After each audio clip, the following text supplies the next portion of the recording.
Ahmed Wali Karzai was gunned down by one of his bodyguards, a close family associate.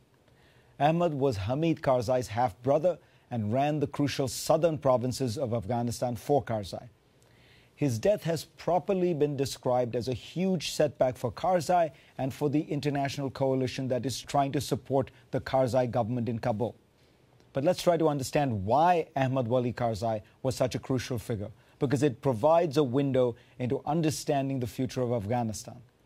Ahmed Wali Karzai made deals with the local tribes to extend the central government's rule outside Kabul.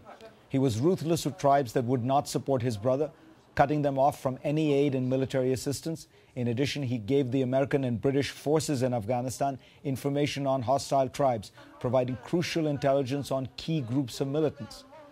He was also the first Afghan leader to begin talking with the Taliban about ceasefires and their entry into government. In other words, he was a practical deal maker. Now, he was famous in the West, or notorious for the corruption that surrounded him. But corruption surrounded all of the billions of dollars in American and Western military aid and spending that were being brought into Afghanistan. Everyone in Afghanistan was corrupt. Ahmed Karzai was also an ally and an effective deal maker. The journalist Ahmed Rashid recalls, he was a wheeler-dealer in the classic Afghan mold. But if he was a rogue, he was a lovable rogue who charmed you. One way of doing political business in Afghanistan.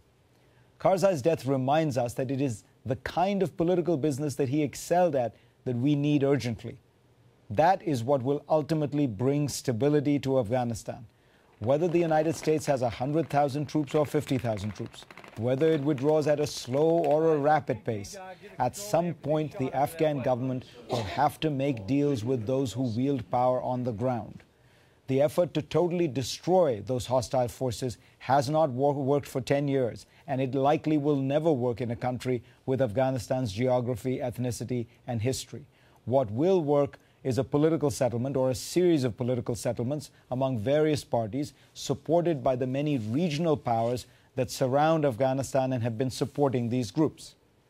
Ahmed Wali Karzai's deal-making would have been a huge help in forging such a settlement. Kabul and Washington will need a political surge to help replace Ahmed Wali Karzai.